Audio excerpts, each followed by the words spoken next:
Assalamualaikum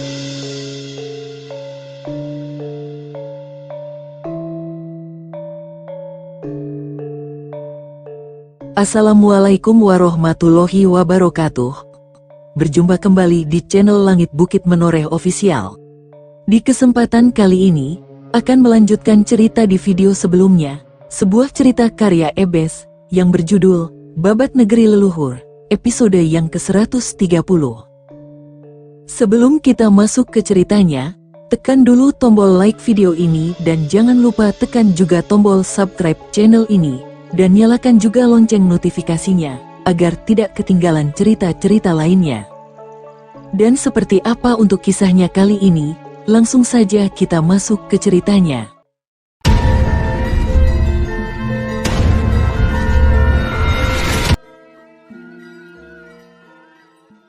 Demit hitam dari pesisir selatan itu terkejut bukan main melihat serangan Panji Watu Gunung yang meluncur deras ke arahnya. Satu makhluk hitam ciptaan Ajian Sigar Penjalin langsung menghadang sinar biru terang Ajian Brajamusti tepat di depan tubuh Kalamaruta. Blaam, makhluk hitam itu langsung hancur lebur menjadi debu akibat sinar biru terang Ajian Brajamusti yang memang bisa menghancurkan makhluk jadi-jadian. Walaupun dirinya selamat, tapi kakek tua itu terdorong mundur sejauh 1 tombak ke belakang. Dia muntah darah kehitaman, Huwet, karena Ajian Sigar Penjalin bersatu dengan Sukma Kalamaruta. Maka setiap serangan dan luka yang dirasakan makhluk itu akan dirasakan oleh sang pengguna ajian itu. Menggunakan ajian sepi angin, Panji Watu Gunung segera melesat ke arah makhluk ciptaan Ajian Sigar Penjalin dan langsung melayangkan tendangan keras ke arah perut makhluk itu. Diis, makhluk hitam itu terpental jauh karena kecepatan tinggi Panji Watu Gunung nyaris tak terlihat oleh mata biasa. Oh, Kalamaruta meraung keras, perutnya seperti ditimpa balok kayu berukuran besar. Meskipun bukan dia yang terpukul oleh serangan Panji Watu Gunung, tapi rasa sakit tetap dirasakan olehnya. Setiap pukulan dan tendangan dari Panji Watu Gunung yang diterima makhluk hitam itu, membuat Kalamaruta merasakan sakit yang teramat sangat. Ajian Sigar Penjalin yang semestinya menjadi andalannya justru dijadikan alat oleh Panji Watu Gunung untuk menghajar Kalamaruta meski tidak secara langsung. Usai melayangkan dengkulnya pada perut makhluk ciptaan Ajian Sigar Penjalin, Panji Watu Gunung melompat mundur lalu menjejak tanah dengan keras. Tubuh Raja Panjalu itu melenting tinggi ke udara. Lalu dengan cepat, Panji Watu Gunung melesat turun sembari menghantamkan tangan kanannya yang berwarna biru terang Ajian Brajamusti ke arah dada si makhluk hitam. Duar, makhluk itu meledak dan hancur menjadi abu. Sedangkan Kalamaruta kembali muntah darah kehitaman. Huwog, luka dalam yang diderita Kalamaruta sudah sangat parah. Dari semua lubang tubuhnya darah telah mengalir. Dengan tenaga tersisa, kakek tua bertubuh kurus dengan pakaian hitam compang kemping itu merapal ajian cakar geningnya. Kuku jari memanjang dan seluruh telapak tangannya bersinar kemerahan. Kalamaruta melesat cepat ke arah Panji Watu Gunung sembari mengayunkan ajian cakar geningnya. Serak, terang, Kalamaruta lupa kalau Panji Watu Gunung memiliki ajian tameng wajah yang tidak mempan serangan senjata dan ilmu kedikdayaan. Cakar tangan kanannya seperti membentur logam yang keras. Dengan kesal, Panji Watu Gunung yang tidak mau berlama-lama menghadapi Kalamaruta langsung menghantamkan tangan kirinya yang dilambari Ajian Brajamusti ke arah perut Kalamaruta. Blaam, Kalamaruta terpelanting jauh ke belakang. Perutnya bolong tembus pinggangnya, dia tewas bersimbah darah. Usai melihat tewasnya Kalamaruta, Panji Watu Gunung segera melesat cepat ke arah cempluk Rara Sunti yang dikeroyok oleh 4 pendekar golongan hitam yang bersenjatakan sabit panjang. Dengan cepat Panji Watu Gunung hantamkan tangan kanannya ke arah pengeroyok yang berniat membokong cempluk Rara Sunti yang lengah. Siut, mereka merasakan bahaya mengancam langsung berguling ke tanah untuk menghindari sinar biru terang yang berhawa panas itu. Blaam, Panji Watu Gunung segera berdiri di samping cempluk Rara Sunti. Putri Warok Surapati itu terengah-engah menata nafasnya. "Kau tidak apa-apa Dinda Sunti?" tanya Panji Watu Gunung segera. "Aku baik-baik saja Gusti Prabu, terima kasih sudah membantuku," jawab Rara Sunti sambil tersenyum tipis. Mari kita hadapi mereka bersama-sama, ujar Panji Watu Gunung yang mendapat anggukan kepala dari cempluk Rara Sunti. Panji Watu Gunung segera hantamkan tangan kanannya ke arah musuh. Dua orang lawan langsung melompat tinggi ke udara menghindari sinar biru terang yang menerabas cepat ke arah mereka. Namun cempluk Rara Sunti yang menggunakan ilmu tarian pedang badai laut selatan langsung melenting tinggi ke arah lawan dan menebaskan pedangnya ke arah mereka. Perpaduan gerakan mereka menciptakan gabungan kemampuan bela diri yang menakutkan.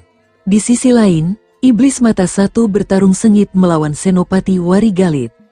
Sudah puluhan jurus berlalu namun dua orang itu nampaknya belum ada tanda-tanda kelelahan. Warigalit melesat cepat ke arah Iblis Mata Satu sembari memutar gagang pendek tombak angin senjata andalannya. Angin dingin berseliweran mengikuti setiap putaran tombak angin. Memakai jurus-jurus dari kitab tombak suci pemberian Empu Sakti, dan menggabungkannya dengan ajian sepi angin, Senopati Warigalit benar-benar menunjukkan kelasnya sebagai pendekar pilih tanding. Beberapa bagian baju Iblis Mata Satu telah robek terkena sambaran mata tombak angin yang tipis. Tokoh besar aliran hitam yang selama ini ditakuti oleh para pendekar dunia persilatan harus jungkir balik menghindari keganasan serangan perwira tinggi prajurit Daha itu. Satu hujaman tombak angin mengarah ke paha Iblis Mata Satu, membuat pria bertubuh gempal itu mencoba menghindar seraya menebaskan golok api senjata andalannya ke arah kepala Warigalit.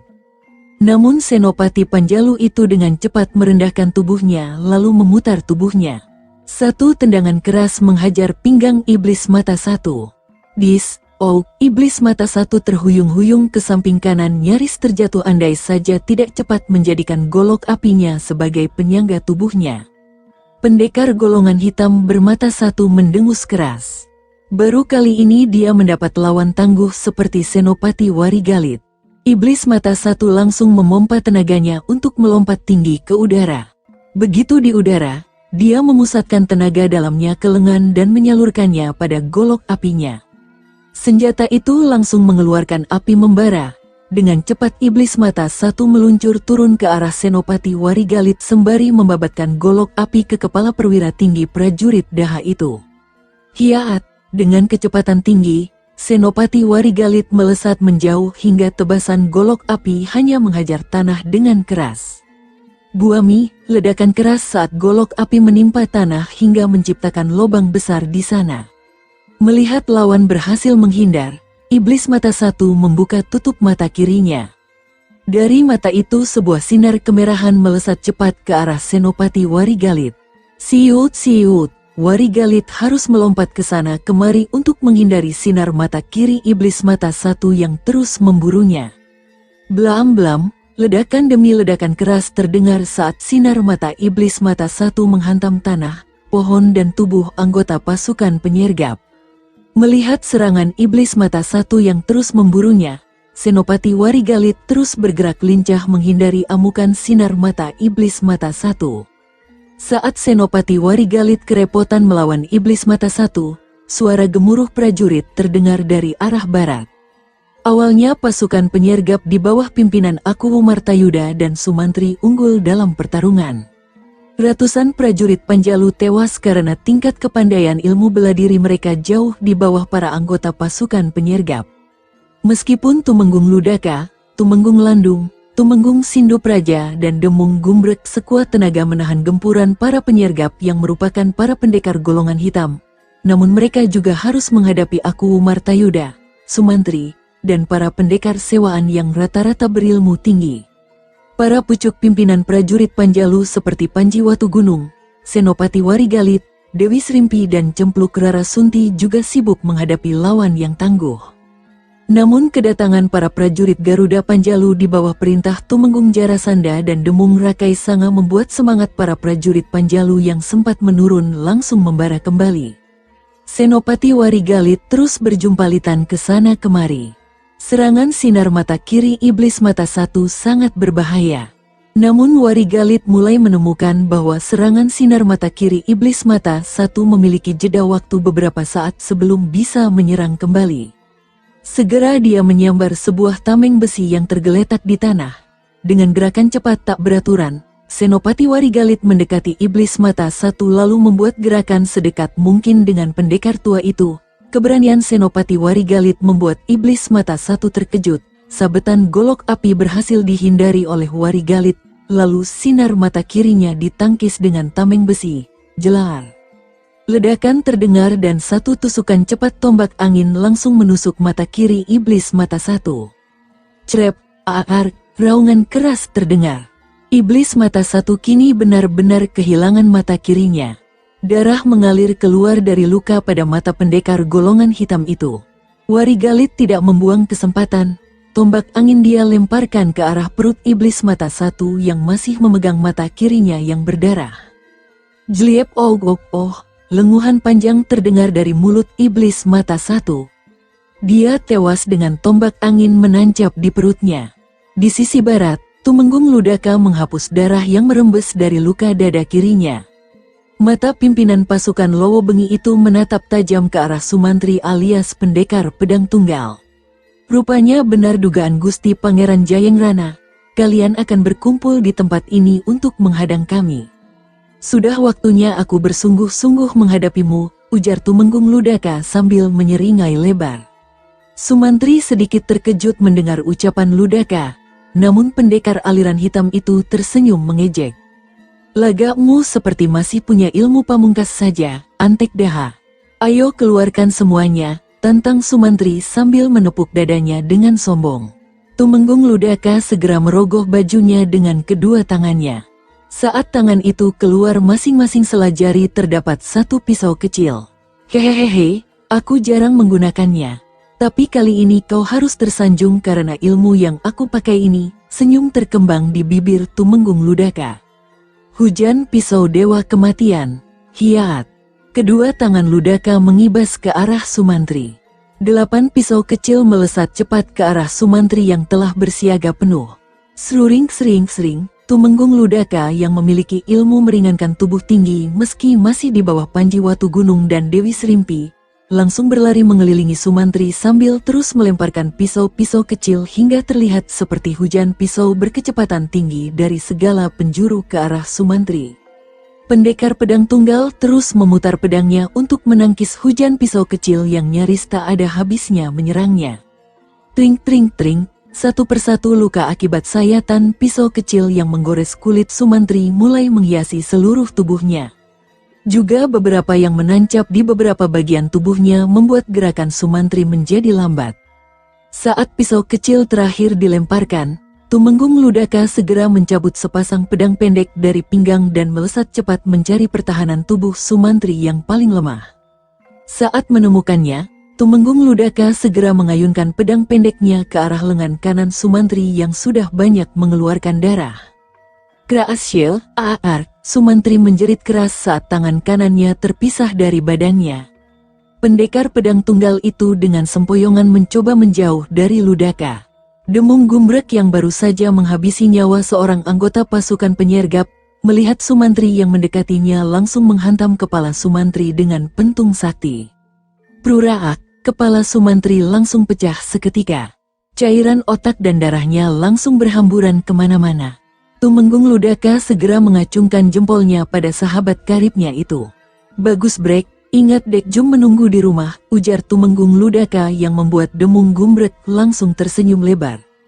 Benar lu, kita tidak boleh membuang waktu untuk menghadapi sampah masyarakat seperti mereka. Ayo habisi semuanya, jawab Gumbrek sambil berlari menuju ke tengah pertempuran di tepi hutan Soka. Tumenggung Ludaka tak mau kalah langsung melompat menyusul Gumbrek yang menggebukan pentung saktinya ke arah kepala para prajurit penyergap. Di sisi selatan, Dewi Serimpi yang melawan setan betina dari Gunung Kapur tidak bisa membuat jarak dekat dengan perempuan berdandan menor itu. Sekalipun jarum racun ke labang neraka memang ampuh untuk jarak jauh, namun perempuan itu selalu bisa menghindarkan dirinya dengan kibasan angin bajunya. Nyi Sekar Selasih bahkan berulang kali mengancam nyawa Dewi Serimpi dengan pecut ekor naganya. Jika tidak memiliki ajian langkah Dewa Angin yang merupakan pengembangan dari ajian langkah Kelabang Sewu warisan ayahandanya, mungkin Dewi Serimpi sudah tewas di ujung pecut yang memiliki besi bergerigi tajam itu.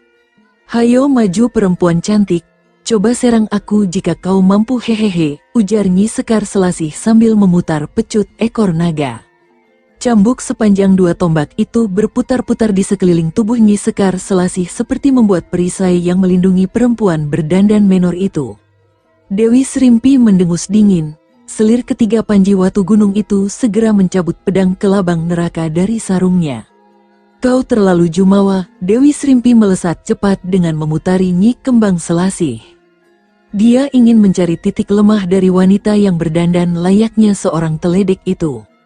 Nyi Sekar Selasih tidak tinggal diam. Perempuan itu langsung menyabetkan pecut ekor naga ke arah Dewi Srimpi. Cethaar, ujung pecut ekor naga yang terbuat dari besi bergerigi tajam melesat cepat ke arah Dewi Srimpi. Namun kecepatan Dewi Srimpi dalam berlari membuat ujung pecut ekor naga hanya menghantam tanah. Dar, melihat serangannya tak sampai menyentuh lawan, Nyi Kembang Selasih gusar dan kembali menyabetkan pecut ekor naga ke arah Dewi Srimpi yang terus-menerus berputar cepat mengelilingi Nyi Sekar Selasih. Cethaar, Cethaar, rangkaian sabetan cambuk berujung besi itu terus mencoba untuk melukai Dewi Srimpi. Namun tak satu pun serangan setan betina dari Gunung Kapur itu berhasil mengenai Dewi Srimpi. Karena terus menyerang, pertahanan Nyi Sekar Selasih terbuka lebar. Tangan kiri Dewi Srimpi dengan cepat merogoh beberapa jarum berwarna merah dari kantong kulit yang menggantung di pinggangnya. Tangan selir ketiga Panji Watu Gunung itu mengibas ke arah Nyi Sekar Selasih. Wut, sering-sering, 4 jarum kecil berwarna merah melesat cepat ke arah Nyi Sekar Selasih. Perempuan Parubaya itu segera tarik cambuknya dan segera menyentakkan ujung cambuk ke arah jarum kecil beracun Dewi Srimpi. Teraang-terak, 2 jarum berwarna merah langsung mencelat saat berbenturan dengan ujung pecut ekor naga. Namun 2 lainnya terus melesat cepat ke arah Nyi Sekar Selasih. Keparat kau, maki Nyi Sekar Selasih sambil berguling ke tanah menghindari jarum berwarna merah lemparan Dewi Srimpi. Meski berhasil menghindar namun baju perempuan itu kotor dengan tanah dan rumput. Nyi Sekar Selasih marah besar. Dewi Srimpi tersenyum simpul saat menemukan cara membongkar pertahanan Nyi Sekar Selasih. Dewi Srimpi menancapkan ujung pedang kelabang neraka ke tanah kemudian menendangnya hingga sekepal tanah melesat cepat ke arah Nyi Sekar Selasih. Perempuan berdandan menor itu langsung menyabetkan pecut ekor naganya ke arah tanah yang dilemparkan oleh Dewi Srimpi.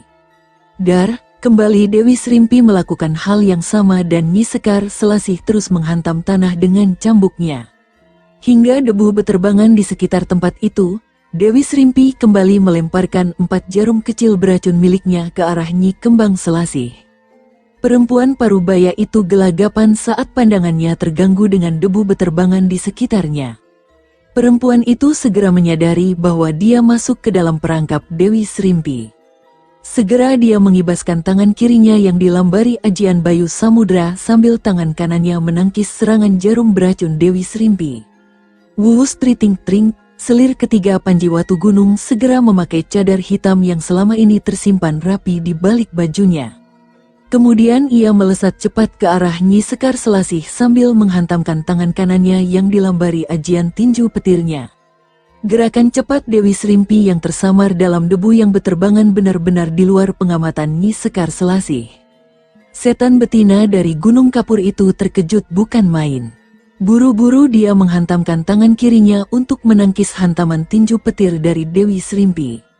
Blam, ledakan keras terdengar dari benturan 2 ilmu kanuragan tingkat tinggi mereka. Dewi Srimpi terpental ke belakang sejauh 2 tombak sedangkan setan betina dari Gunung Kapur itu terpelanting jauh ke belakang. Saat hendak menghantam tanah, cambuk perempuan itu langsung dilesakkan pada sebatang pohon untuk menghentikan laju tubuhnya. Dewi Srimpi mengusap darah yang keluar dari sudut bibirnya seperti halnya Nyi Sekar Selasih yang meludahkan darah kehitaman dari mulutnya. Bocah keparat, kau boleh juga, sebelum ku cabut nyawamu, katakan padaku siapa gurumu agar aku tahu murid siapa yang aku kalahkan, ujar Nyi Sekar Selasih sambil mendelik tajam ke arah Dewi Srimpi. Aku tidak punya guru, guruku adalah ayahku sendiri. Mondosio atau yang lebih dikenal dengan sebutan Kelabang Koro, Dewi Srimpi perlahan mencabut pedang pendeknya. Mata Nyi Sekar Selasih melotot mendengar ucapan Dewi Srimpi. Kau murid racun tua itu rupanya. Menarik sekali.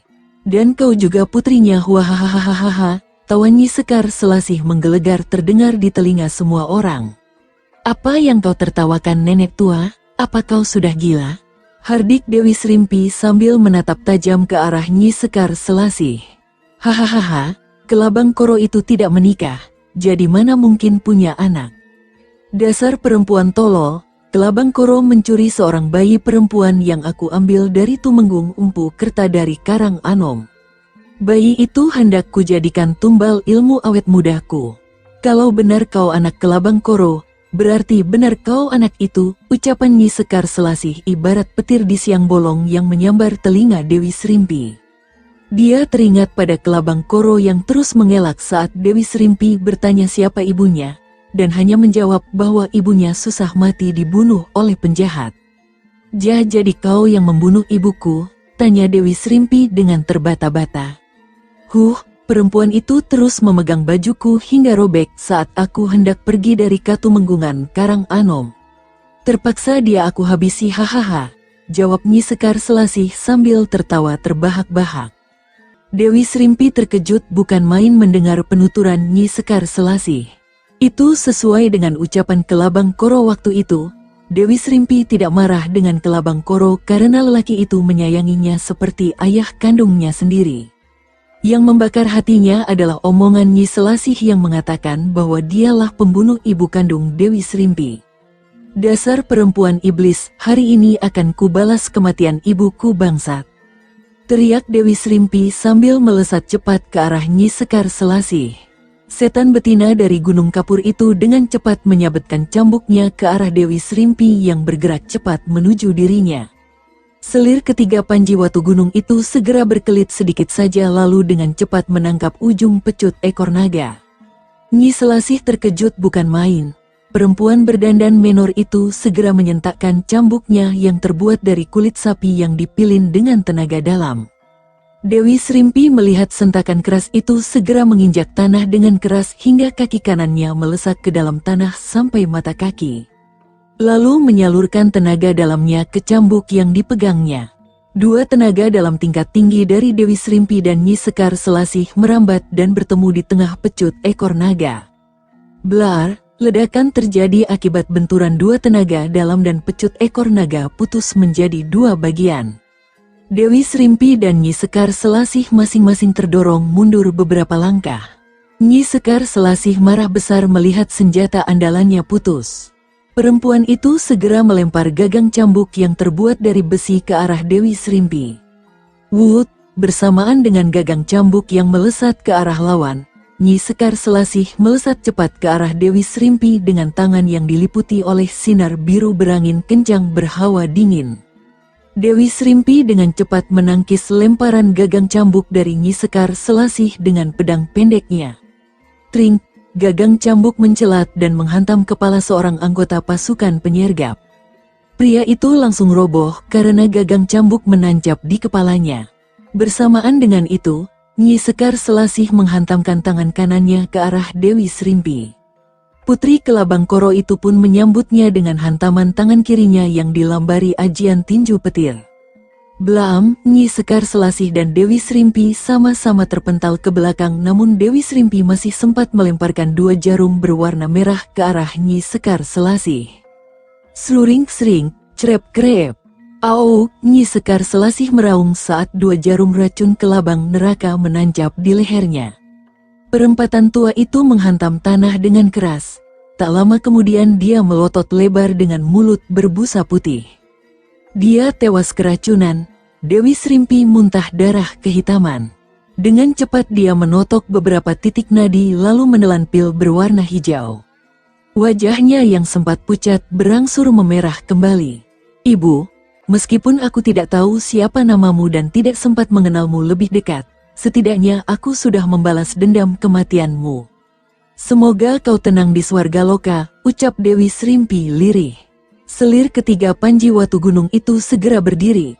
Usai menatap sebentar mayat Nyi Sekar Selasih, perempuan cantik itu segera melesat cepat ke arah Panji Watugunung dan cempluk Rara Sunti yang dikepung oleh para pendekar golongan hitam sewaan Empu Rikma Jenar. Dari 12 pendekar berilmu tinggi yang disewa Empu Rikma Jenar, 3 pendekar yang berilmu paling tinggi sudah tewas di tangan Panji Watugunung, Senopati Warigalit dan Dewi Serimbi. Cempluk Rara Sunti juga sudah membantai 3 orang bersama Panji Watugunung. Sisa 5 orang yang mengepung mereka, sedangkan seorang lagi dihadapi oleh Senopati Warigalit usai membunuh Iblis Mata Satu. Mereka bertarung dengan mengerahkan seluruh kemampuan bela diri mereka masing-masing. Pasukan Garuda Panjalu di bawah pimpinan Tumenggung Jarasanda langsung menerjang ke arah pasukan penyergap di bawah pimpinan Akuwu Martayuda dan Bekel Suringgana. Jarasanda segera melompat dari punggung kudanya dengan kaki mengincar kepala salah seorang anggota pasukan penyergap. Kreyek, si anggota pasukan penyergap yang naas langsung terjungkal ke tanah dengan leher patah. Adik ipar Senopati Warigalit itu segera mencabut keris Kiai Klotok andalannya. Lantas dengan cepat, dia melesat ke arah seorang anggota pasukan penyergap yang tengah mengeroyok seorang prajurit Panjalu. Tanpa banyak bicara, Jarasanda langsung menghujamkan keris pusaka Kiai Klotok ke ulu hati si anggota pasukan penyergap. Jliep, auk, si anggota pasukan penyergap langsung roboh saat Jarasanda mencabut keris dari ulu hatinya. Darah segar memancar keluar dari lukanya. Tak hanya sampai di situ, pimpinan pasukan Garuda Panjalu itu langsung melayangkan tendangan keras ke arah salah satu dari pengeroyok yang dihadapinya. Diis, si anggota pasukan penyergap yang terkena tendangan keras kaki kanan Jarasanda langsung terpental dan menabrak tubuh kawannya sendiri. Tumenggung andalan Panjalu itu terus mengamuk bagai banteng ketaton. Akuwu Martayuda yang baru menebas leher seorang prajurit Panjalu sangat geram melihat Tumenggung Jarasanda yang terus membantai para prajuritnya. Penguasa Pakuwon Cempaka itu langsung melesat cepat ke arah Jarasanda yang baru menusuk perut lawannya. Baju Jarasanda telah berubah warna menjadi merah karena bercampur dengan darah lawan yang telah dia habisi. Martayuda mengacungkan pedangnya ke arah Tumenggung Jarasanda. "Antek Jayangrana, lawanmu adalah aku, bukan mereka," teriak Akuwu Martayuda sambil menatap tajam ke arah Jarasanda. "Pemberontak tengik, kau pikir aku takut melawanmu, ha? Majulah, keris Kiai Klotokku memang haus darah para pengkhianat negara," balas Tumenggung Jarasanda lantang. Gemeretuk gigi Akuwu Martayuda mendengar ucapan Tumenggung Jarasanda. Segera dia melompat ke arah Jarasanda sembari mengayunkan pedangnya. Pimpinan pasukan Garuda Panjalu itu langsung menangkis sabetan pedang Akuwu Martayuda dengan keris Kiai Klotok andalannya. Triting, Jarasanda segera memutar tubuhnya lalu membuat gerakan tendangan melingkar yang dengan cepat menghantam punggung Akuwu Martayuda dengan tumit kaki kanannya. Dip, Akuwu Martayuda menjerit. Dia nyaris terjungkal ke depan andai tidak merubah kuda-kudanya.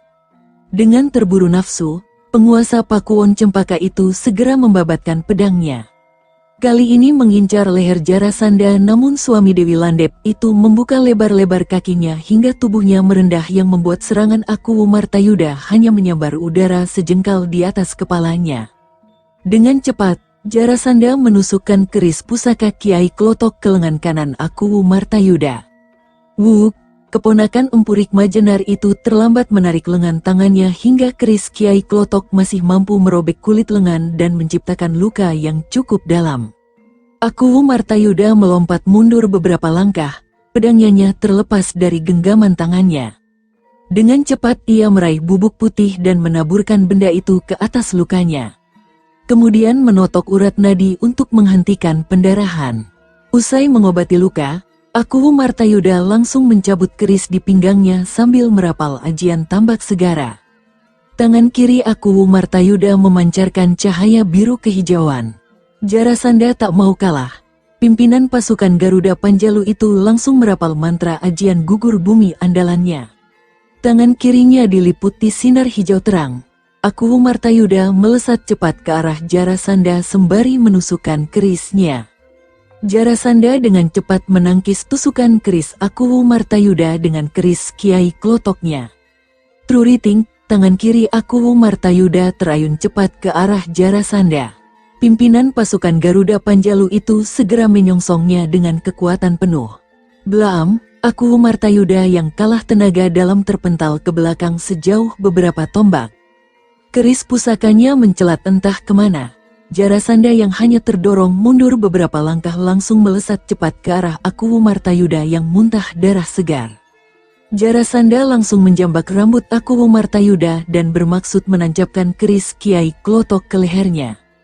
Tahan Jarasandha, jangan bunuh dia dulu, teriak Tumenggung Landung yang membuat Jarasandha menghentikan gerakannya. Dia langsung menghempaskan kepala Aku Martayuda ke tanah. Para prajurit Panjalu sudah memenangkan pertempuran itu saat Panji Watugunung menghabisi nyawa seorang pendekar sewaan terakhir yang dihadapinya. Bekel Surenggana yang melihat keadaan semakin tidak menguntungkan bagi dia segera melompat ke atas kudanya.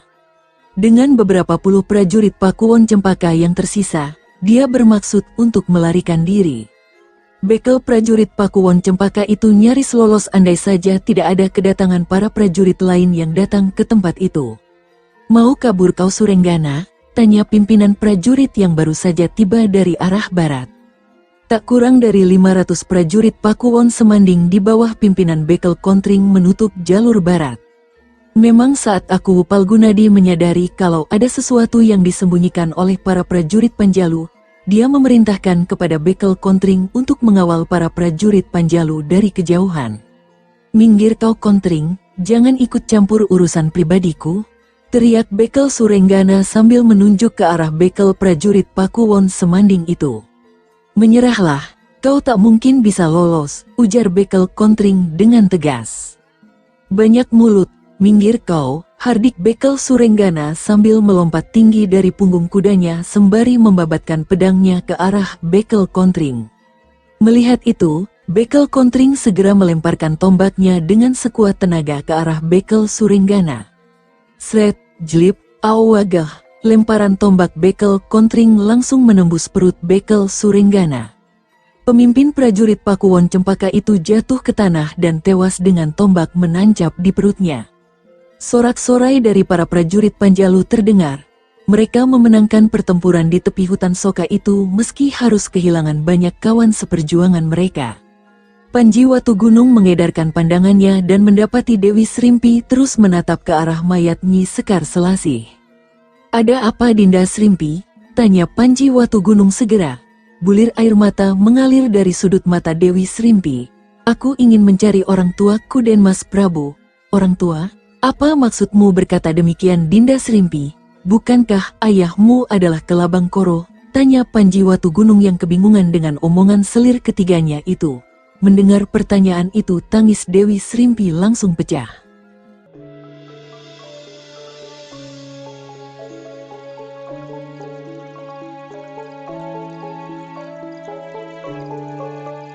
Sahabat pendengar setia Langit Bukit Menoreh ofisial yang berbahagia, sampai di sini dulu ceritanya. Bagaimana kelanjutan kisahnya? Nantikan kelanjutan cerita ini di video berikutnya. Agar tidak ketinggalan kelanjutan cerita ini, klik tombol subscribe channel ini dan nyalakan juga lonceng notifikasinya. Wassalamualaikum warahmatullahi wabarakatuh.